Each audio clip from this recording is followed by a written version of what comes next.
اعوذ باللہ من الشیطان الرجیم بسم اللہ الرحمن الرحیم۔ السلام علیکم اسٹوڈنٹس، آج میں کلاس نہم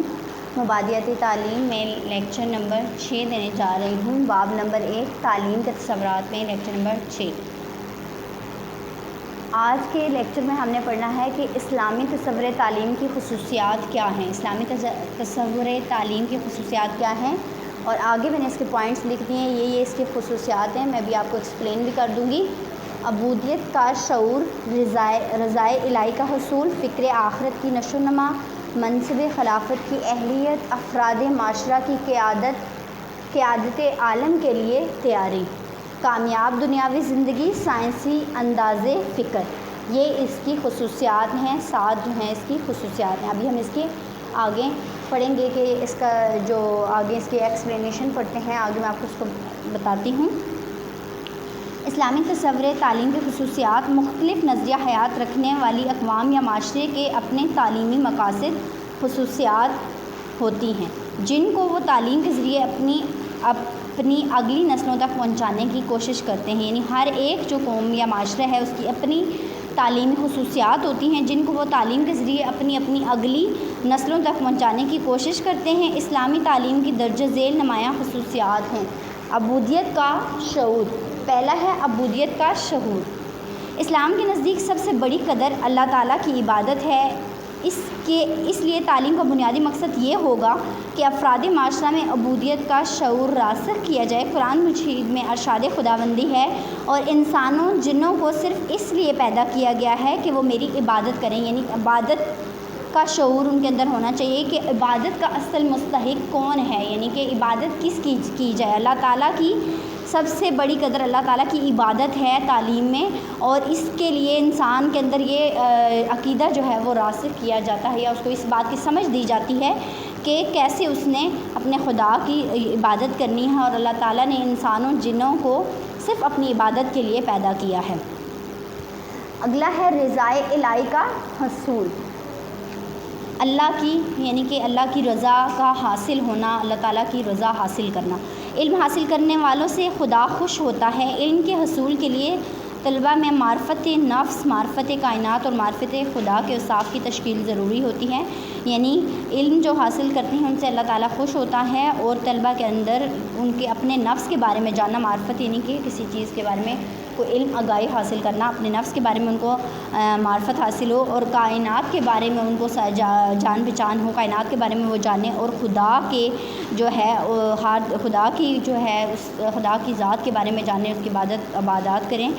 ان کے اوصاف کی تشکیل کے لیے جو ہے وہ تعلیم کے ذریعے ان اوصاف کی تشکیل کی جاتی ہے۔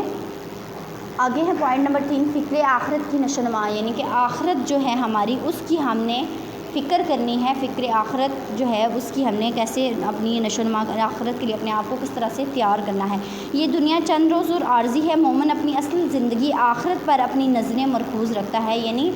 ہر ایک انسان کو یہ پتہ کہ یہ دنیا ختم ہو جانے والی ہے، اور ہمارا اصل جو ہے ہمارا مقصد یہ ہوتا ہے کہ ہم اپنی آخرت کے لیے دنیا میں جو بھی عمل کریں وہ ایسا کریں کہ ہماری آخرت بہتر ہو جائے، اور ہماری یہ کوشش ہوتی ہے کہ ہمارا ایسا عمل ہو کہ ہماری آخرت اچھی ہو، اور اسی کی تیاری کرتا ہے۔ مومن جو ہوتا ہے وہ اسی اپنی زندگی میں آخرت کی تیاری کرتا ہے، اور نبی کریم صلی اللہ علیہ وآلہ وسلم کا فرمان ہے دنیا آخرت کی کھیتی ہے۔ یعنی دنیا میں جو کچھ آپ لوگ کرو گے وہ آپ لوگ کو آخرت میں ملے گا۔ یعنی انسان کچھ ہوتا ہے تو اس کو کھیتی سے حاصل ہوتا ہے، ایسے ہی ہم جو کچھ دنیا میں کریں گے اس کا جو ہے آگے ہمیں آخرت میں اس کا اجر و ثواب یا جو بھی اس کا ہمیں فائدہ ہے وہ ملنا ہے۔ جو جیسا بوئے گا ویسا ہی کاٹے گا، جیسے ہم کریں گے ویسا ہی ہمیں وہاں پہ اس کا اجر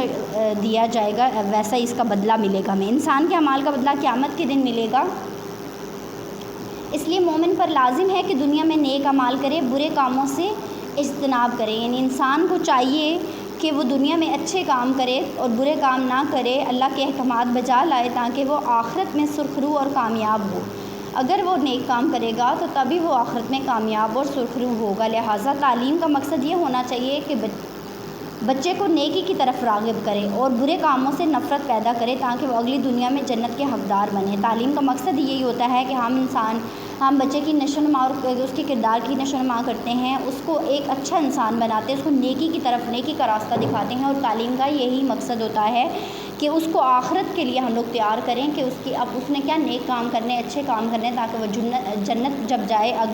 آگے جب جنت میں جائے جنت کا حقدار بنے، یعنی کہ اس کے اندر برے کاموں سے نفرت پیدا کرنی ہے اور اچھائی کی طرف محبت پیدا کرنی ہے۔ آگے ہے پوائنٹ نمبر 4، منصب خلافت کی اہلیت۔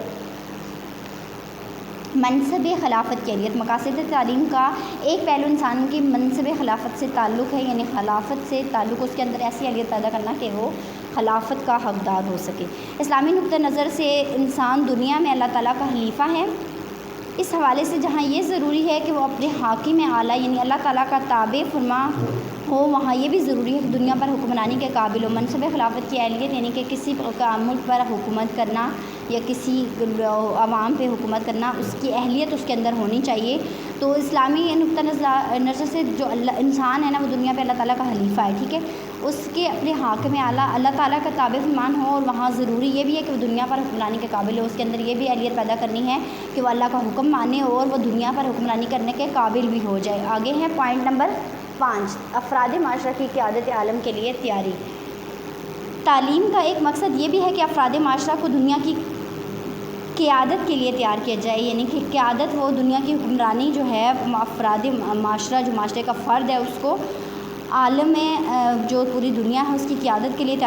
تیار کیا جائے۔ اس کے لیے ضروری ہے کہ افراد معاشرہ یعنی طلباء میں کائنات کے وسائل اور قوتوں کا علم و شعور پیدا کیا جائے، انہیں دنیا میں جو بھی وسائل کائنات میں پائے جاتے ہیں اور قوتیں جو بھی ہیں ان کا اس کو علم و شعور حاصل ہو، یعنی کہ اس کو پتہ ہونا چاہیے کہ کیا کیا وسائل ہیں ہمارے پاس اور کن کن کیا کیا قوتیں ہیں، کیا ہماری ساری چیزوں کے بارے میں اسے علم ہونا چاہیے، اور انہیں اللہ کی زمین پر اللہ کی حاکمیت کے قیام کے لیے استعمال کرنے کی صلاحیت پیدا کی جائے، یعنی اسے یہ بھی بتاؤ کہ ان مسائل کو کس طرح سے استعمال میں لانا ہے اور ان سے کس طرح سے فائدہ اور استفادہ کیا جا سکتا ہے۔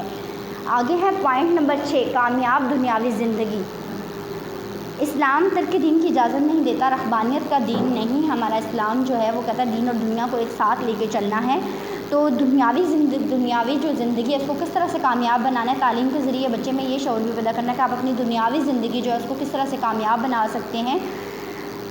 بلکہ اسلام میں تمام دنیاوی امور احکامات الہی کے مطابق ہیں تو وہ بھی عین عبادت ہیں، یعنی کہ اپنے تمام امور جو ہم دنیا میں کر رہے ہیں، جو بھی ہمارے کام ہیں، ان کو ہم ایسے کر کے کریں کہ وہ اللہ کے احکامات کے مطابق ہوں، جیسے اللہ نے حکم دیا ویسے وہ کام کریں ہم، وہ بھی عین عبادت ہے۔ تعلیم کا مقصد فرد کو دنیا کی زندگی کے لیے تیار کرنا بھی ہے، یعنی کہ دنیا کی زندگی کے لیے بھی تعلیم کا مقصد یہ ہوتا ہے کہ وہ دنیا میں بچے کو جب ہم لوگ اسکول میں ڈالتے ہیں تو اس کی تربیت اور تعلیم ایسی کی جاتی ہے کہ وہ اپنی دنیاوی زندگی کو اچھے طریقے سے، ہر طرح کے رشتہ دار جو ہوتے ہیں یا گھر میں جو بھی بندے موجود ہیں ان کے ساتھ اس نے کس طرح سے پیش آنا ہے، لوگوں کے ساتھ کیسے اس نے اپنا رویہ رکھنا ہے، کیسے دنیاوی زندگی کو بہتر کرنا ہے، اور اسی سے وہ اپنی آخرت کی دنیا کو بھی بہتر کر سکتا ہے، زندگی کو۔ معاشی خوشحالی کی بدولت وہ دوسروں کے کام آ سکے گا اور اس سے طرح دین کی طرف سے عائد کردہ فرائض ادا کر سکے گا، اس طرح سے وہ جو ہے لوگوں کے ساتھ بھی اچھا رہ سکے گا، ان کے ساتھ اچھی طرح سے اچھا سلوک کرے گا اور اس کی جو دین کے فرائض ہیں وہ بھی ساتھ ساتھ وہ ادا کر سکے گا۔ پوائنٹ نمبر 7 ہے سائنسی انداز فکر۔ ہمارا دین ہر قسم کے اوہام و خرافات کا مخالف ہے۔ تعلیم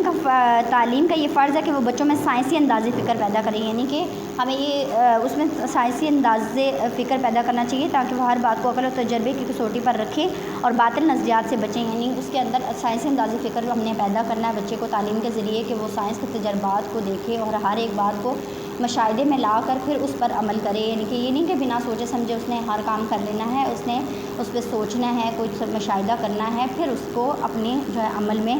اس پہ عمل کرنا ہے، ٹھیک ہے۔ یہ ہمارے آج کے جو سبق میں ہم نے پڑھا کہ اسلامی تصور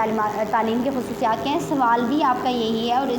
یہ سوال ہے کہ اسلامی تصور تعلیم کی کیا خصوصیات ہیں، اس کا یہ جواب ہے، اور اس میں یہ پوائنٹس آگے ہم نے پڑھے ہیں، ان کی میں نے آپ کو ایکسپلینیشن بھی بتائی ہے، اس کو میں نے آپ کو